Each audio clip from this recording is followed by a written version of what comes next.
Praise the Lord. Hallelujah. God is good. கர்த்தர் நல்லவர். You're welcome to the Covenant of the Day. உங்கள் இயேசுவின் நாமத்தில் வாழ்த்துகிறேன். உங்கள் அன்போடு இந்த காலை உடன்படிக்கை தியானத்திற்கு வரவேற்கிறேன். And today is 10th January 2026 Saturday, சனிக்கிழமை. நல்லா இருக்கீங்களா? கர்த்தர் அற்புதத்தினாலும் வல்லமையினாலும் உங்களை ஆசீர்வதிப்பார், வெளிப்படுத்துவார், வழி நடத்துவார். The Lord will reveal you and bless you. And in the coming days, His mighty blessing upon you and your family. Cheer up. Don't worry for anything. Because our God is a living God, our ஜீவனுள்ள தேவன். சரி, இப்படி ஆண்டவர் எருசலேமுக்கு மீண்டுமாய் வருகிறார். வரும் பொழுது அங்கே அத்தி மரத்தில் கனி இல்லை. உடனே ஆண்டவர் அந்த கனியை சபிக்கிறதை நாம் பார்க்கிறோம். கனி கொடுக்கிற மனிதர்களாக நீங்களும் நானும் வாழ வேண்டும். செப்பரே.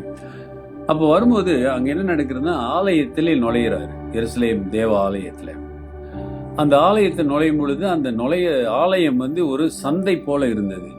ஆடு, புறா, கோழி, மற்ற மிருகங்கள் விற்கிற இடமாகவும் பணம் மாற்றுகிற இடமாகவும் சந்தை ஆலயத்துக்குள்ளே, அந்த கம்பவுண்டுக்குள்ளே, ஒரு பெரிய கம்பவுண்டுக்குள்ளே அது இருக்கும். ஆக ஆண்டவர் கோபம் அடைந்து அதை அடித்து எல்லாரையும் விரட்டுகிறாரு. அந்த சம்பவத்தை தான் நான் இன்னைக்கு பார்க்க போறோம். Mark 11:17.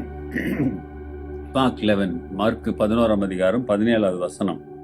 Then he thought, saying to them, Is it not written, My house shall be called a house of prayer for all nations, but you have made it a den of thieves. Hallelujah. 17. என்னுடைய வீடு எல்லா ஜனங்களுக்கும் ஜெப வீடு எனப்படும் என்று எழுதியிருக்கவில்லையா? நீங்களோ அதை கல்லர் குகையாக்கினீர்கள் என்று அவர்களை சொல்லி உபதேசித்தார். என்னுடைய வீடு ஜெப வீடு, அதை நீங்கள் கல்லர் குகையாக மாற்றினீர்கள் என்றால் என்ன? கல்லர்னா திருடர்கள் சேர்த்து வைக்கிற இடம். காரணம், அங்க அன்பு இல்லை, உண்மையான ஒரு பரிதாபம் இல்லை, அக்கறை இல்லை, எல்லாம் ஒரு ஒழுங்கு. என்ன ஒழுங்குன்னா, இதை செய்யணும், அதை செய்யணும், அப்பதான் அப்படி இருந்ததுனால ஒரு ஆர்டர் நல்லதுதான். ஆனா இந்த ஆர்டர், நான் சொல்ற ஆர்டர் வேற மாதிரி. பாவ மன்னிப்பு இது செய்யணும், பரிகாரத்துக்கு இப்படி செய்யணும், தோத்திரத்துக்கு இப்படி செய்யணும், நன்றி செலுத்துறதுக்கு இப்படி செய்யணும், இப்படி எல்லாம். அப்ப இதற்கு என்ன செய்ய வேண்டும்? காணிக்க கொடுக்கணும், பலி இருந்ததுன்னா புறாவை கொடுக்கணும், ஆடை கொடுக்கணும், வாங்கணும், இப்படியெல்லாம் இருந்து ஒரு சந்தை போல ஆனது. அப்ப அங்க என்ன இல்லை? ஜபம் இல்லை, ஆராதனை இல்லை, ஆவியோடு உண்மையோடு ஆராதிக்கிற இடமாக இல்லை. இன்றைக்கு எத்தனை சபையில சண்டை, பிரச்சனை, பிளவுகள், சபை குறித்தான கேஸ், கோர்ட்டுக்கு போற நிறைய கேஸுங்க. அப்புறம் நீயா நானா, வெட்டுக்குத்தெல்லாம் விழுந்திருக்கு. போலீஸை வைத்து ஆராதனை நடக்கிற இடங்களையும் நான் அறிந்திருக்கிறேன். அருமையானவர்களே, சபையில அன்பு இல்லை, கருணை இல்லை, உதவி இல்லை, தயவு இல்லை.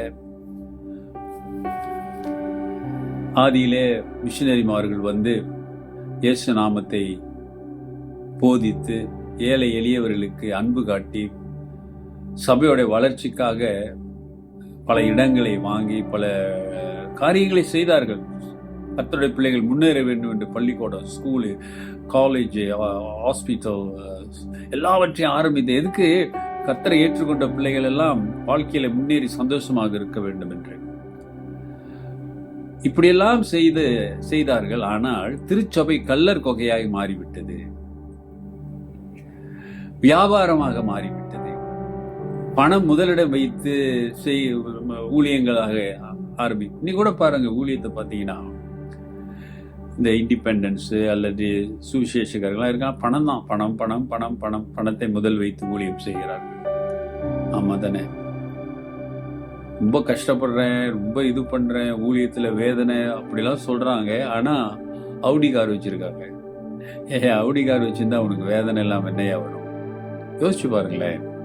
எப்படியெல்லாம் வஞ்சனை உள்ள வஞ்சிக்கிற ஊழியக்காரர்களாக மாறிவிட்டார்கள். கல்லர் கோகை இதைத்தான் சொல்றாரு. ஐயா, பரிசேயர்களே, சதுசேயர்களே, வேதப்பாரர்களே, ஆலயத்திலிருந்து நீங்க ஆலயத்தை வழி நடத்துற கல்லர் கோகையா மாத்திட்டீங்க. அடிச்சு எல்லாரையும் விரட்டுறாரு ஆண்டவர். இன்றைக்கு ஆண்டவர் திருச்சபைக்குள் வந்தா எந்தெந்த திருச்சபை அடிச்சு விரட்டுவார்னு தெரியாது. நினைச்சா பயமா இருக்கு. இன்றைக்கு நியாய தீர்ப்பை இன்றைக்கு கர்த்தருடைய பிள்ளைகள் மறந்து போயிட்டாங்க. Always they talk about prosper, வாழ்க்கையில முன்னேற்றம், ஆசீர்வாதத்தை தான் பேசுகிறார்கள் தவிர நியாய தீர்ப்பு ஒன்று இருக்கிறதே என்பதை மறந்து விட்டார்கள். நியாய தீர்ப்பு பயமே இல்லைங்க. ஆமா, இந்த கொரோனா வந்துச்சு, அந்த வைரஸ் கொஞ்சம் பயந்தாங்க. அப்புறம் திருப்பியும் பழைய குருடி கதவை திரடின்ற மாதிரி தான். திருப்பியும் ஆட்டம் பாட்டம், வஞ்சகம், ஏமாற்றுகள், போலி, மாயமாலம், இமிட்டேஷன், இப்படியெல்லாம் கிறிஸ்தவர்களுக்குள்ளே கல்லர் கொகையாக மாறிவிட்டது. யோசிச்சு பாரு, நீ போற ஆலயம் திருச்சபை கல்லர் கொகையாக இருக்கிறதா? நீ கல்லர் கொகையா இருக்கிறியா? உன் குடும்பம் கல்லர் கொகையா இருக்கிறதா? யோசிச்சு பார்த்து ஒப்பு கொடுங்க. கர்த்தர் உன்னோடு தான் பேசி கொண்டிருக்கிறார். ஜெபிப்போம். நல்ல ஆண்டவரே, இந்த காலை வேளைக்காக நன்றியோடு துதிக்கிறோம். கனி கொடுக்கிற மரமாக இருக்க உதவி செய்யுங்க. கல்லர் கொகையாக எங்களை ஆண்டவரை நாங்கள் வாழாதபடி ஆசீர்வதிக்கின்ற இடமாக, ஜெப வீடாக நாங்கள் வாழ உதவி செய்யுங்க ஆண்டவரே. இன்றைக்கு உலகம் திருச்சபைக்குள் வந்ததுனாலே இன்றைக்கு திருச்சபை கல்லர் கொகையாக மாறிவிட்டது. திருச்சபையை ஆண்டவரே, அதில் இருக்கிற விசுவாசிகள், அதில் இருக்கிற ஊழியர்கள் தான் ஆண்டவரே. ஒரு விஷயம் மனதிறங்குங்க.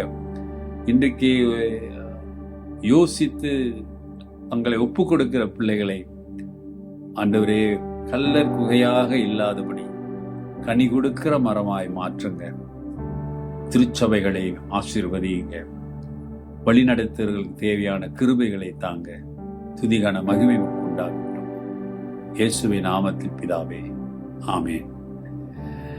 நமது ஆண்டவராகிய இயேசுவுடைய கிருபை, பிதாவின் அன்பு, பரிசுத்தாவின் ஐக்கியம் உங்களோடு உங்களை ஆசீர்வதித்து காப்பதாக.